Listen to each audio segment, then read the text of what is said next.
I'm architect Barry Burkus, and I'm going to show you how a simple piece of paper can become a building.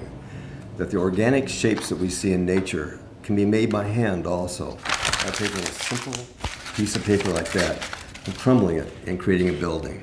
If you create that building, much like what Frank Gehry's done, you can take that and then translate that to drawing. If you translate it to drawing, you can end up with a piece of architecture that can become quite interesting.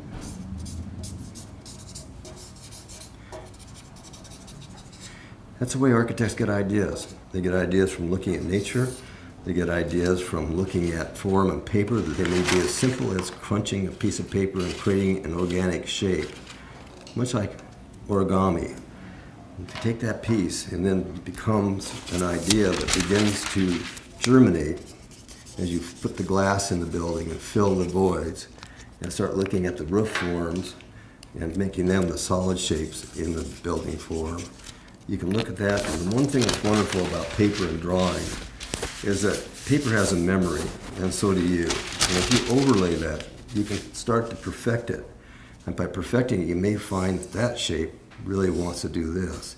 And if you're doing that with this shape, you can begin to make a building that is different from your first drawing. And the wonderful thing about this versus the computer is you can always look back to see where you were.